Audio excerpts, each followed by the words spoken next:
The time is now for the Dr. Bob Sports Podcast. I am Tanner. I am our head of analytics. And for the past 6 years, I've been working alongside Bob, originating our NFL and college basketball bets. And today, as always, I'm joined by our digital media specialist, Grant. How we doing? Doing great, Tan. Really looking forward to this episode. It's something a little different that we don't always gonna dive into, and these are your NFL futures that you would play. So these are exclusive to YouTube, so it's a little bit special here. And yeah, just excited to get this one going. Yeah, we got some feedback from our initial division previews that everyone liked that we were recapping what happened in the offseason for them, but they didn't know there was no actionable information. We weren't giving out any bets into those, so here we are in the NFL futures bets. Whatever we are, 10 days before the season or so, to give you guys some bets to place for the 2023 season. All right, well, let's jump right into this. So, as you've gone through all 32 teams, has there been a team that stands out as someone that their win total might be set too high or too low? Well, I'm gonna say Raiders over 6.5 at plus 125, and I bet you didn't think we would start here with this team, given all the hype about the other AFC teams this offseason. And the Raiders will play an incredibly difficult strength of schedule. But remember, heading into last season, they were projected to face the league's hardest strength of schedule, and they were only outscored by 23 points in 2022, which gave them a Pythag expected wins of 8.3, which was 2.3 wins above their six actual wins. And the theme of that Raiders team last year was just going 4-9 in one score games, which we know tends to regress season over season. Yeah, I know we've talked about that's not really a sticky thing. So I think that's a good start to this, but has their team really gotten any better or worse over this offseason?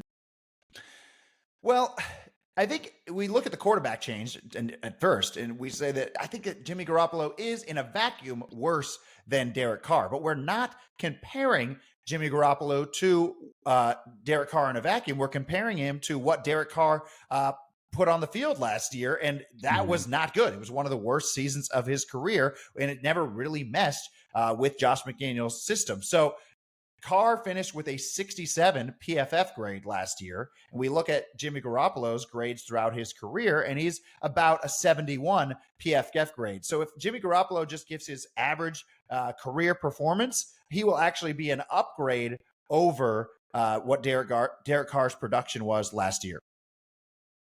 Yeah, they lost a pretty big pass catcher, but they've also made some other good moves here. What do you think about the rest of the offense? Yeah, I mean, getting Darren Waller off the team is a hit, but we remember we're just comparing to last year's production. Waller only had 43 targets last year after averaging 118 targets in the previous 3 seasons. And they bring in, to replace Waller, they bring in Jacoby Myers, who ranked 19th in EPA per target last year. And they also bring in a couple of tight ends, Austin Hooper, and they drafted Michael Mayer, which should be able to let Josh McDaniels get into that 12 personnel that he likes to do. And I really do think that Josh McDaniels is a top 10 play caller in the NFL. Yeah, these feel like win now moves. And then you just said Josh McDaniels is a good play caller. Feels like everyone's just hating on the guy. But I think the bigger thing here is their defense. What are your thoughts on their defense for this year? Yeah, the big loss on that side of the ball was losing linebacker Denzel Perriman, who graded as the second best player on that Las Vegas unit in 2022. However, since we had that AFC West preview in July, the Raiders have brought in Marcus Peters, who is about a half point better than a replacement level cornerback. And that is going to be one of the best cornerbacks the Raiders have had in years. And also, I think that Chandler Jones is unlikely to be complete dust again after finishing 2022 with just 4.5 sacks. I mean, after they paid him all that money, you'd like to think that he could get into that at least 8 to 10 sack range. So the Raiders finished last season about a 1.5 worse than average in market. And I just don't think I'm going out on a massive limb to say that they're about the same going into this season. Yeah, I don't think you really are either. And of course, they bring in Marcus Peters because I can't stand that guy, and I also don't like the Raiders. So those two kind of just go hand in hand. But When we look at their schedule, we see that they have interesting travel. They got some teams coming across the country to them. Do you think this is going to benefit them this year? Yeah, well, that is actually bumping them up even further in our season simulation because they host two East Coast teams coming west for night games in weeks 3 and 10. And the reason that is relevant is because when East Coast teams travel to Pacific time to play those night games, the East Coast players' internal clocks in the second half are at 10, 11 p.m., while the West Coast team's internal clocks are at 7 or 8 p.m. And we know that peak athletic performance happens earlier in the day. It doesn't happen in the middle of the night. And we've seen this play out plenty in the past. In fact, we saw it play out in Las Vegas to start the 2021 season when Baltimore blew a 14-point lead in the second half down the stretch to the Raiders. And West Coast teams are 38 and 18 straight up and 32, 23 and 1 against the spread against East Coast teams in primetime football since 1989. Do you have any concerns about the Raiders maybe tanking towards the end of the season and not covering this? Well, I think that concern is valid when you're looking at playing in general over win totals for teams that are projected to be at the bottom of the NFL. But in this particular situation, I'm not that worried about it because the Raiders team is clearly not a reset like we're seeing in Arizona or even other places in the NFL. I mean, all of Josh McDaniels' offseason moves suggest that the Raiders are doing everything in their power to win games this year. In fact, the Las Vegas has 12 players aged 30 or older, which is the fourth most in the NFL. And they just brought in a veteran quarterback. So it's clearly different than a team, lined similarly to them, like the Commanders or something. They are trying to win now, and they are plus money to finish 7 and 10. And I have them projected in our season sim to win 7.1 games. So there seems like pretty clear value to me here. Yeah, I think all the moves they've made are pretty win now, and it's obvious. But let's move over to a team that might make the playoffs, might miss the playoffs. Think about someone that the media is pretty much just saying this team is locked in for either being there or not being there. Who stands out when I say that? Yeah, when I'm looking at these make or miss playoff markets, the one that really jumped off the screen to me was the Lions to miss the playoffs at plus 150 because I just don't think this roster is very good enough to justify Detroit being clear favorites to make the playoffs. You'd have to lay minus 200 for Detroit to make the playoffs. And I think that it's much closer to a coin flip than that. I mean, they have a league average quarterback, a top 10 offensive line, but bottom 10 receivers. The group after Amon-Ra St. Brown is atrocious. I mean, you're looking at Josh Reynolds, Marvin Jones, second round rookie tight end, Sam Laporta. I mean, all those guys are replacement level. And maybe eventually they get someone above replacement level to slot in next to Amon-Ra when Jameson Williams comes back, but he's had one of the worst starts to a career in recent memory for a wide receiver. And so we don't really know what's going to happen with that receiving core. And basically, it's just going to come down to Ben Johnson is one of the best play callers in the NFL, and he single-handedly willed this Lions offense to near the top of the scoring market to get down the stretch last season. But now the entire league has had an offseason to digest what Ben Johnson was doing. And the talent on this offense just makes me think that they are not going to be, a top 5 unit again, especially with the league kind of catching up to them. Yeah, I mean, even if this is a top 5 unit on offense, minus 200 odds with this defense, I mean, I don't see it. What do you think about this defense? Well, the market currently has Detroit's defense rated 27th heading into the season, which I basically agree with. And remember, this is a 5-spot and 1.2 point improvement from where they finished 2022. And they bring in cornerback Cameron Sutton, safety CJ Gardner-Johnson, and another cornerback Emmanuel Mosley, who's likely to be out to start the season. But all three of those guys, when healthy, will improve this secondary. Plus, Aiden Hutchinson will make a jump from his rookie season to year 2. And that gets you to just over a point improvement. So I basically agree with the market on Detroit's defense.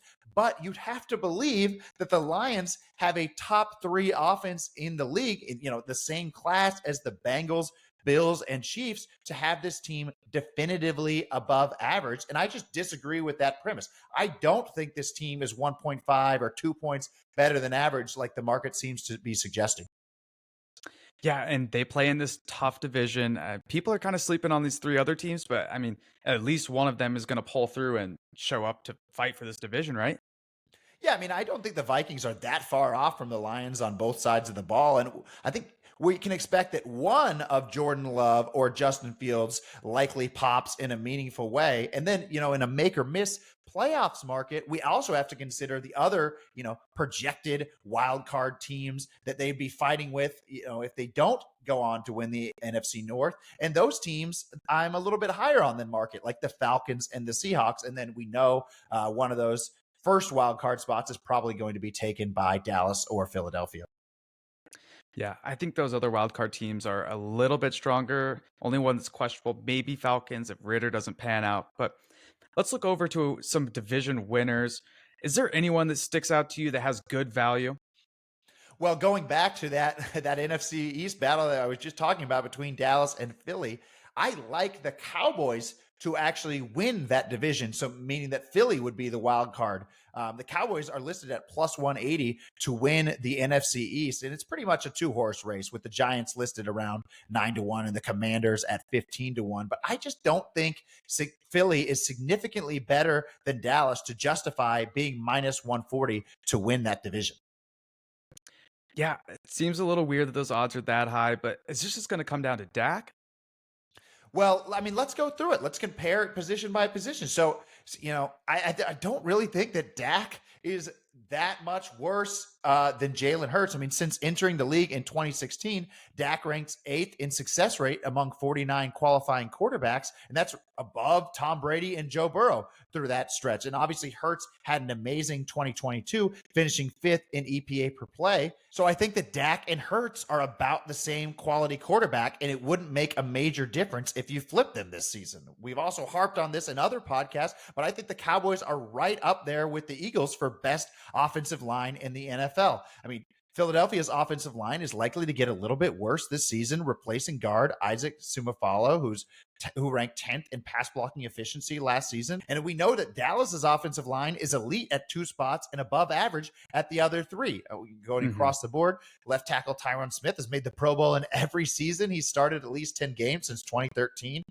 Tyler Smith was a great, solid left tackle for Dallas last year, and I think he'll be an above average guard, getting to that easier position for him. Center Tyler Biadasz was one of 6 qualifiers to not allow a sack in 2022. Right guard Zach Martin has been an all-pro in 4 of the last 5 seasons. And right tackle Terrence Steele ranked 15th in pass blocking efficiency in 2022. So I really do think the Cowboys' offensive line is right there with the Eagles this going into this season. Now, I will concede the Eagles definitely have better receivers, led by A.J. Brown, Devonta Smith, and tight end Dallas Goedert, who led the NFL in EPA per target. But Dallas does bring in Brandon Cooks, who had a career 1.81 yards per route run and is a top 50 receiver in my mind. So all that being said, going through each unit on both offenses, I would say that we give the slight nod to Philadelphia's offense, but I think that Dallas does make up for it on the defensive end. Yeah, I agree there. I mean, that was kind of a lot of information, but I mean, it's a great breakdown of all of it. I think the hot take there that Eagles fans will be screaming at you for is saying that you could flip Jalen and Dak. But I mean, the stats, they don't lie. Dak has been better than people think he has. I am someone that has hated on Dak, and I'm kind of starting to wake up like, okay, maybe he hasn't been that bad. But I mean, when you look at the defenses, who do you think has the edge there? Yeah, so I think that Dallas is the better defense here, and we can just go through it like we did with the offenses. So Micah Parsons finished last season with a league high 90 pressures, despite 64 snaps spent in coverage, and I expect him to be almost exclusively rushing the passer in 2023 alongside DeMarcus Lawrence. I mean, you look at this Dallas pass rush last year, only the 2020 Steelers had a higher pressure rate than last season's Cowboys, dating back to 2012, and that's 352 defenses, and they were second in pressure rate. Now, Philly's defense was also really impressive rushing the passer last year. They had 70 sacks last year to lead the league, which was third most in NFL history, and with the caveat that they had that 17th game to do it. However, Philly's pass rush will be getting worse this year because they lose defensive tackle Javon Hargrave, who ranked second among interior defenders in pass rushing efficiency. Is their defense going to step back a little bit this year because they're also not playing the easiest schedule? Yeah, they'll definitely take a step back in schedule, and they'll take a step back in personnel too, because along with losing Hargrave, they're also losing linebacker TJ Edwards and safety CJ Gardner Johnson, who finished second and fourth respectively in PFF coverage grade for the Eagles last season. Meanwhile, Dallas brings in cornerback Stephon Gilmore, who ranked sixth in PFF coverage grade a season ago. So, when we look at these defenses, Dallas clearly trending up in my eyes. Philly clearly trending down. They're still both, top 10 units for me. But I think that the slight edge that we talked about the Eagles have in offense is just made up for the slight edge that Dallas has in defense. And these two teams should be power rated about the same. Is Philly going to have a little bit of a harder schedule this year because they won the division last year and they're going to have to play the other first place teams? Well, actually, I think the schedules net out to about the same. So in those match games, Dallas gets the Panthers, Lions, and Chargers, and the Eagles get the Bucks, Vikings, and Chiefs. So it's about the same schedule-wise. It's about the same power rating-wise, and I think that both of these teams should be priced around plus 110 to win the division rather than the disparity that we see in the market currently. Yeah, I think the Eagles are going to struggle. They have to play the greatest football team of all time, the Kansas City Chiefs. But let's move over to our red on. Yes, always. But let's move over to a little bit of our rapid fire section. So I'm going to hit you with a question. Give me a semi-short answer here. Who do you think is going to be the highest scoring team? So for this one, I've got Dolphins at 20-1. I just think that that's too high for this Miami offense to lead the league in scoring. I mean, you have to look back and remember that Tua finished second in EPA per play last season, only behind Patrick Mahomes, and the Dolphins averaged 26.4 points per game when Tua played more than half the snaps compared to averaging just 16 points per game in the other 5 weeks. And Miami didn't lose any major pieces on offense, and they actually brought in Isaiah Wynn to bolster that offensive line. And we know there's a chance that either Tua or left tackle Teron Armstead will miss times. But for a massive long shot, I just want to leverage the idea that we also might see both of those guys play the entire season. There's a chance that this offense actually gets better in year two with Mike McDaniel. So I have Miami's offense currently rated fifth, which is where the market also has them based off of the spreads and totals for the 2023 season. However, they have the 13th highest odds on BetOnline to lead the league in scoring. 13th highest odds makes zero sense to me with Miami. I mean, well, you do have to consider they have a tough slate of schedule, opposing defenses, and the injury risk for Tua and Armstead. But I agree with you that the gap there between what we think their quality is and their odds seems too large. Who do you think will be the lowest scoring team, or who sticks out with the best value?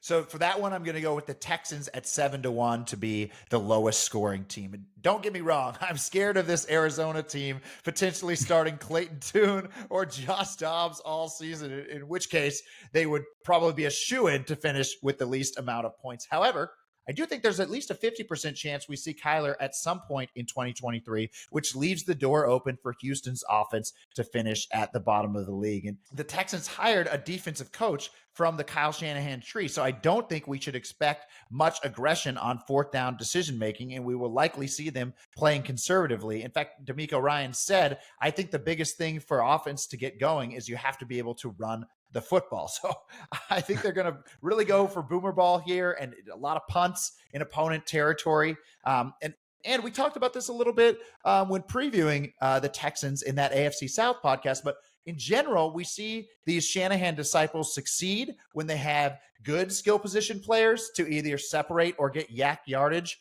like the Dolphins and Mike McDaniel last year. And we see them fail when they don't have talent at skill positions, like Mike LaFleur in the Jets before he got fired this past offseason. So I think in general, for Bobby Slowick this year, we're going to see a similar problem, which is that the Texans don't really have any good receiving talent. And they also just lost starting guard Kenyon Green, which makes me a little bit less bullish on the offensive line. And center Juice Scruggs and right tackle Titus Howard statuses are in question for week 1 as well. So we could see this really blow up in the Texans' face. And at 7-1, I think that there is a decent shot that they are the lowest scoring team in the NFL. Yeah, so looking at potentially the first coach to be fired this year, is there anyone that comes to mind?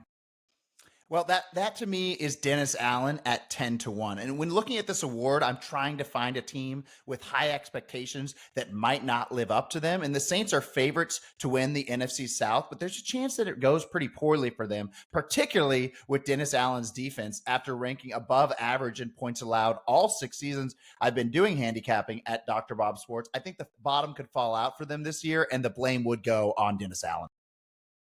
Yeah, I think it's also interesting that he basically didn't even want this job. But I mean, you look at the personnel, what do you think about what could fall apart for them this year? Well, they lose defensive tackle David Onyemata and edge defender Marcus Davenport, who ranked second and third on the team in pressures, and both moved on this offseason, as well as Contavious Street and Shai Tuttle are no longer in New Orleans, meaning all told, this defensive line lost half of their pressures from a season ago. Yeah, I mean, they made a couple good signings, though. Do you like Nathan Shepard or Colin Saunders?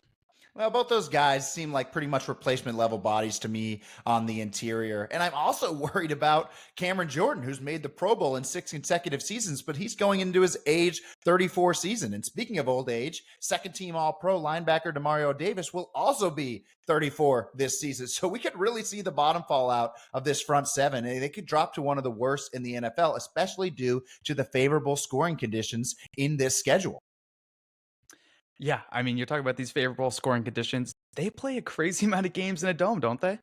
Yeah, I mean, obviously all their home games are in a dome, but they also play 5 road games in a dome. And their only game outdoors in the months of November and December is at Tampa. So even if Derek Carr's offense is fine, the Saints could still lose a bunch of close shootouts, and all the blame is going to go towards Dennis Allen's defense. Yeah, and I think the blame would go on him because, I mean, we've talked about it before. They've got this cakewalk schedule. Yeah, and I mean, I go back and forth because, I do think we have in our Sims the Saints to finish top of this division, but there's plenty of scenarios where that doesn't happen. In fact, Atlanta and Carolina's rosters are pretty comparable to New Orleans. So if Desmond Ridder and Bryce Young are capable quarterbacks, the Saints could finish third in the NFC South. And even the Buccaneers still have 7 former Pro Bowlers on that roster. And we know that Baker Mayfield has shown that he can be above average with talents around him. So, the Saints might be in the bottom, third or fourth place in the NFC South if all goes wrong for this defense. Yeah, I think you're right there. But let's look at a potential Super Bowl winner. If you're going to look at someone that's a favorite or towards the top, who sticks out? Well, for me, that team is the Buffalo Bills at 8-1. I honestly think that there's pretty solid value there. I mean, people forget that the Bills got up to 10 points above average in market before Josh Allen's injury against the Jets. And Allen had a league-leading 55% success rate through week 8, and then his success rate dropped to 7th in the second half of the season. Now Allen is back healthy, and I don't think the loss of one off-ball linebacker takes this team from a +10 in market to a +5.5 where they're opening this season. Yeah, I mean, I know you like this defense. How good are they? Well, Buffalo's defense finished 7th in EPA last season, despite 2 all-pro caliber players in the secondary, Micah Hyde and Tre'Davious White, combining for just 258 cover snaps. And Tremaine Edmonds, that off-ball linebacker I was referring to, ranked 5th in PFF coverage grade, but getting Hyde and White back in the lineup should more than make up for the loss of Edmonds. Yeah, and they also have this guy named Von Miller on the team. What are your thoughts on him this year? Yeah, I mean, he ranked 9th among edge defenders in pass rushing efficiency before getting hurt on Thanksgiving, and the Bills had a 36% pressure rate with Miller in the lineup, which ranked 6th in the NFL. Now, we know Miller's going to start the season on PUP, but this is not a regular season win total bet. This is a Super Bowl bet, and he will certainly be back in time for that. Not to mention that they add another body up front. Leonard Floyd had 53 pressures last season, which ranked 22nd. Yeah, I think the one thing they have to compete with teams like Cincinnati or the Chiefs in the playoffs. Do you think they match up well with them? Well, Yeah, that's another thing. I think a lot of people have both of those teams, or at least one of those teams, higher than the Bills, but they're just forgetting that when Allen was healthy, uh, the Bills went into Kansas City as 2.5 point favorites last year and covered. And we know that they were favored by 6 against the Bengals in the playoffs before they lost that game. And 30% things happen all the time. No one's surprised when Mike Trout gets a hit. So we can't just overreact to that one outcome in the playoffs and say that the Bills are all of a sudden worse than the Chiefs and Bengals. I have the Bills a point better than any other team in our preseason priors. Yeah, I mean, you just said they were favored by 6 points against the Bengals, and then the Bengals won that game and came to Kansas City, and they were favored against Kansas City. So, I mean, if the Bills would have been walking in there, what would they have been? 7 point favorites? Like, that's insane to think about.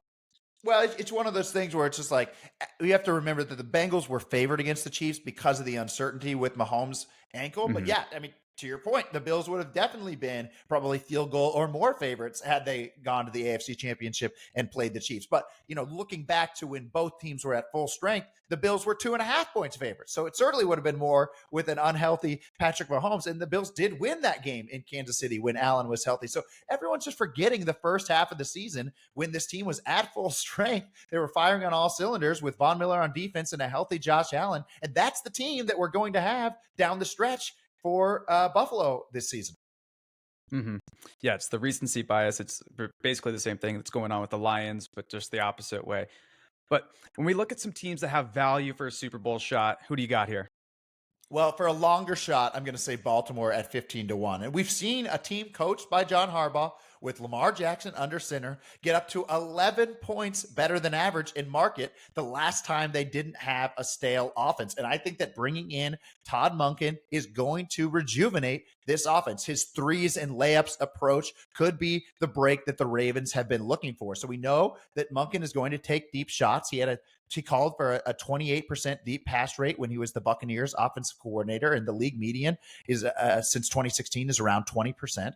And then under Roman, the Ravens ranked near the bottom of the NFL in screenplays last season, but Monken at Georgia showed several well-designed screen concepts, and that would be the layups part for Lamar Jackson to break some of that cover zero pressure that's given him so much trouble throughout his career. So it really is, we'll see a ton of bombs and we'll see, Mhm. a ton of screens to make it easy on Lamar Jackson. And they bring in Odell, and people forget that Rashad Bateman ranked top 5 in yards per route run among wide receivers through the first months of last season before injuries derailed him the rest of the way.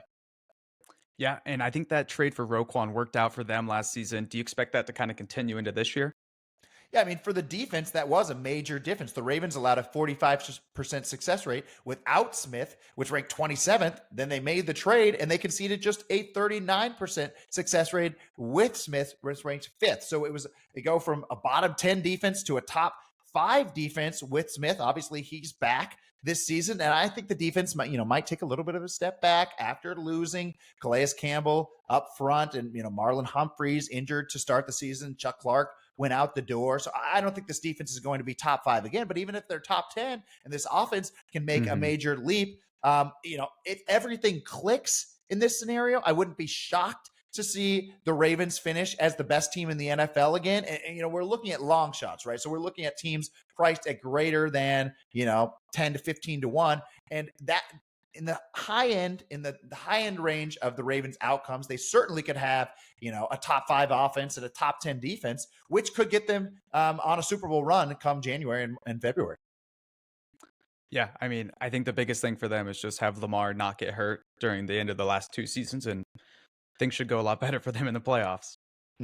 Yeah, exactly. I mean, you're right to say that that is probably something that's cooling people on the Ravens. Is just we've seen Lamar go down these past 2 years. And last year they went into Cincinnati with Tyler Huntley at quarterback and gave him a game.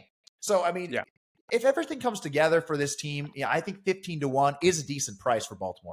All right, well, that will do it for our NFL futures. Tan, thanks for giving us all that insight on it. That's awesome to go along with you.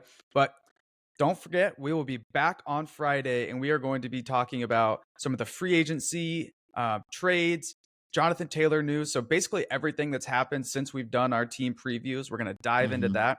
And we are also going to preview the Chiefs and Lions Thursday night football game. So Let's go. yeah, let's go. So as always, make sure to like and subscribe. 10 and mark it to a plus 5.5 where they're opening the season. I don't know why something like that.